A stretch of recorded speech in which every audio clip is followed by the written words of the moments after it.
ఆంధ్రప్రదేశ్ ఈ పేరు వినగానే మనకి గుర్తొచ్చేది 974 కిలోమీటర్ల సుదీర్ఘ సముద్ర తీరం. కానీ ఆ తీరం ఇప్పుడు కేవలం అలల శబ్దానికే పరిమితం కాబోవట్లేదు. ఆ సముద్రపు అంచున ఒక ఆర్థిక విప్లవం మొదలు కాబోతోంది. ముఖ్యమంత్రి నారా చంద్రబాబు నాయుడు విజన్, కేంద్ర ప్రభుత్వ సహకారం తోడైతే ఏపీ తీరం మరో సింగపూర్ కాబోతుందా? నర్సాపురం నుండి బాపట్ల వరకు 120 కిలోమీటర్ల మేర నిర్మించనున్న షీషోర్ హైవే వెనుక ఉన్న అసలు మాస్టర్ ప్లాన్ ఏమిటి? మచిలీపట్నం పోర్టును ప్రపంచ స్థాయి వాణిజ్య కేంద్రంగా మార్చబోతున్న ఆ మ్యాజిక్ హైవే విశేషాలేంటి? ప్రగతి తీరం షీషోర్ హైవే పర్వంపై స్పెషల్ రిపోర్ట్.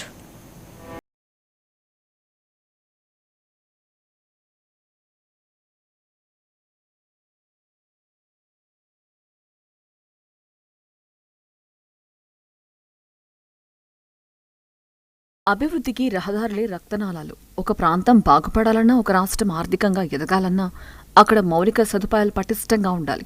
ఇప్పుడు ఆంధ్రప్రదేశ్ ప్రభుత్వం సరిగ్గా అదే లక్ష్యంపై గురిపెట్టింది. నర్సాపురం నుంచి మచిలీపట్నం మీదుగా బాపట్ల వరకు సుమారు 120 కిలోమీటర్ల పొడవైన నూతన సీషోర్ హైవే నిర్మాణానికి అడుగులు వేగంగా పడుతున్నాయి.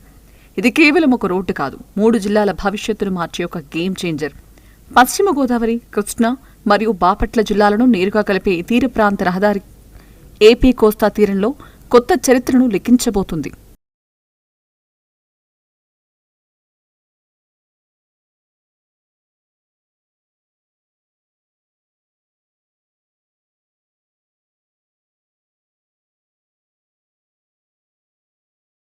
జాతీయ రహదారి 216ను విస్తరించాలంటే ప్రభుత్వం ముందు ఒక పెద్ద సవాలుంది. వేలాది ఇళ్లు, భవనాలు, షాపులను తొలగించాల్సి ఉంటుంది. ఇది సామాన్యులకు ఇబ్బంది, ప్రభుత్వానికి భారీ ఆర్థిక భారం. అందుకే చంద్రబాబు ప్రభుత్వం ఒక అద్భుతమైన ప్లాన్ను తెరపైకి తెచ్చింది. తీరం వెంబడి ఈ హైవే నిర్మించడం వల్ల భూసేకరణ సమస్యలు తక్కువ, పనులు వేగంగా పూర్తవుతాయి. జనావాసాలకు ఇబ్బంది లేకుండా ప్రకృతి సోయగాల మధ్య ఈ హైవే రూపుదిద్దుకోనుంది. ఇది మచిలీపట్నం పోర్టు మరియు నిజాంపట్నం పోర్టుల మధ్య ఓ కీలక వారధిలా మారుతుంది. ఈ హైవేకు అసలైన మణిమకుటం మచిలీపట్నం పోర్ట్. బందర్ పోర్ట్ను ప్రధాన వాణిజ్య కేంద్రంగా మార్చాలనుకున్నది ప్రభుత్వ ఆకాంక్ష. నర్సాపురం వైపు నుంచి వచ్చే సరుకు రవాణా ఏ నగర ట్రాఫిక్లోనూ చిక్కుకోకుండా నేరుగా పోర్టుకు చేరుకోవడానికి ఈ సీషోర్ హైవే ఒక లైఫ్ లైన్లా పనిచేస్తుంది. ఎగుమతులు, దిగుమతులు వేగవంతమైతే వాణిజ్య వర్గాల్లో నమ్మకం పెరుగుతుంది. బందర్ పోర్టు కనుక పూర్తి స్థాయిలో అందుబాటులోకి వస్తే దానికి ఈ హైవే తోడైతే ఏపీ ఆర్థిక వ్యవస్థ రాకెట్ వేగంతో దూసుకుపోవడం ఖాయం.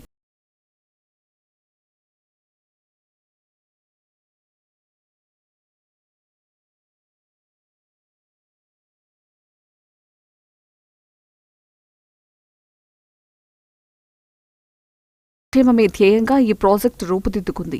ఈ తీర ప్రాంతంలో ఆక్వా సాగు, కొబ్బరి మరియు వ్యవసాయ ఉత్పత్తులు అధికం. ఇప్పటి వరకు సరైన రవాణా సౌకర్యం లేక రైతులు తమ ఉత్పత్తులను మార్కెట్లకు చేర్చడానికి పడుతున్న ఇబ్బందులు అన్నీ ఇన్ని కావు. కానీ ఈ హైవే వస్తే మత్స్యకారులు మరియు రైతులు తమ ఉత్పత్తులను తక్కువ సమయంలో ప్రాసెసింగ్ యూనిట్లకు తరలించొచ్చు. రవాణా ఖర్చు తగ్గి నేరుగా రైతు జేబులోకి లాభాలు చేరతాయి. ఇది గ్రామీణ ఆర్థిక వ్యవస్థను బలోపేతం చేసే కీలకడుగు. ఇక పర్యాటక రంగం గురించి మాట్లాడితే ఆంధ్రప్రదేశ్ తీరంలో ఎన్నో మణిపూసలున్నాయి. మంగినపూడి బీచ్, హంసలదేవి, పెద్దపట్నం వంటి అద్భుతమైన తీరాలు ఇప్పటి వరకు సరైన రోడ్లు లేక వెలుగులోకి రాలేదు. ఈ సీషోర్ హైవే అందుబాటులోకి వస్తే ఈ ప్రాంతాలన్నీ గోవా బీచ్లను తలపిస్తాయి. ఇక్కడ కొత్త హోటళ్లు, రిసార్ట్లు వెలుస్తాయి. పర్యాటక హబ్గా మారి స్థానిక యువతకు వేలాదిగా ఉపాధి అవకాశాలు కల్పిస్తాయి. ప్రపంచ పర్యాటక మ్యాప్లో ఏపీ బీచ్లకు ప్రత్యేక స్థానం లభిస్తుంది.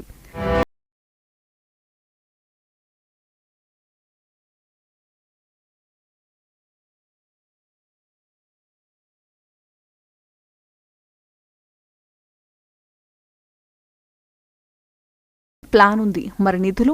ఇందుకోసం ముఖ్యమంత్రి చంద్రబాబు నాయుడు ఇప్పటికే ఒక స్పష్టమైన ప్రణాళికలతో ఉన్నారు. కేంద్ర రోడ్డు రవాణా శాఖ మంత్రి నితిన్ గడ్కరీతో చర్చించి నేషనల్ హైవేస్ అథారిటీ ద్వారా నిధులు రాబట్టేందుకు రాష్ట్ర ప్రభుత్వం పావులు కదుపుతోంది. కేంద్రం కూడా ఏపీ తీర ప్రాంత అభివృద్ధిపై సానుకూలంగా ఉండడంతో ఈ 120 కిలోమీటర్ల రహదారి కళ సాకారం కాబోతోంది. ఇది కేవలం ఒక ప్రయాణ మార్గం కాదు, ఇది ఏపీ భవిష్యత్తుకు వేస్తున్న బంగారు బాట. అలల చప్పుడు, అభివృద్ధి హోరు రెండు కలిస్తేనే ఈ సీషోర్ హైవే. ఆంధ్రప్రదేశ్ అభివృద్ధి పదంలో కోస్తా తీరం ఇప్పుడు ఒక ఇంజన్గా మారబోతోంది. పాలకుల సంకల్పం, ప్రజల సహకారం ఉంటే ఈ 120 కిలోమీటర్ల రహదారి ఏపీ తలరాతను మారుస్తుందనడంలో సందేహం లేదు. ప్రగతికి సరికొత్త బాట పడింది. ఆ బాటలో ఏపీ ప్రయాణం ఎలా ఉండబోతుందో వేచి చూడాలి.